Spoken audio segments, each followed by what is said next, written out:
Mabangis, makinis, manipis, minsan, madungis, pero masarap. Mwah! Ikis. Sexy time na. Sexy Mega!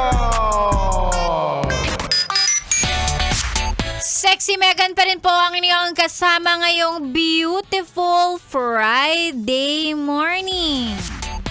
Ngayong araw ng Biyernes na kung saan ipapaalala sa iyo ni Sexy Megan kung nasaan ka man. Pag alam mong ikaw ang may mali, mauna ka nang mag-sorry.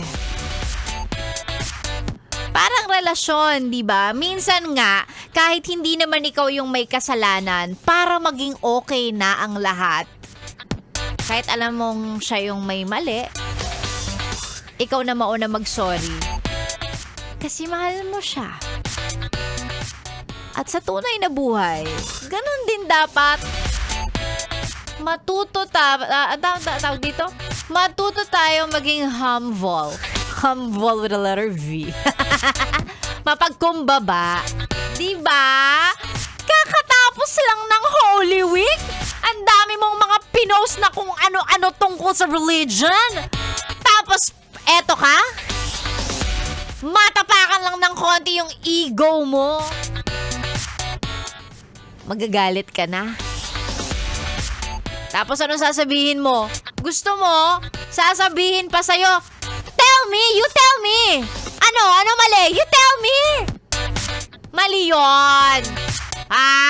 Huwag ganon. Kung alam mo ikaw ang may mali, mauna ka na mag-sorry. At hindi yung ikaw na nga yung susunga-sunga, ikaw pa yung arogante. Bakit?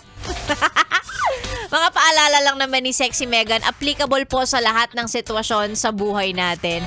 Mapa sa pamilya, sa relasyon, sa trabaho, sa kalsada, o kung nasaan ka man. Pag alam mo, di ba, na ikaw na yung may mali, sorry ka na.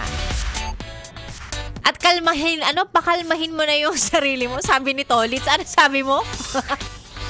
Wala daw kasing side mirror. Ba't kasi walang side mirror, te? Yung mga mga nagmamaneho dyan.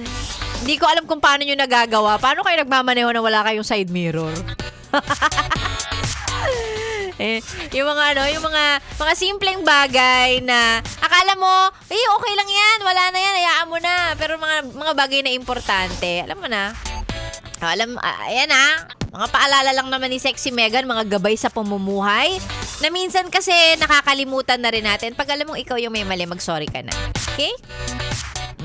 Kung may away kayo ng jowa mo ngayon, kahit ikaw yung may kasalanan, kahit hindi ikaw yung may kasalanan, mag-sorry ka na. Alam na mga lalaki to, di ba? Sa relasyon kasi ganun eh. Sige na nga, magsusorry na nga ako kahit siya naman yung nag-iinarte.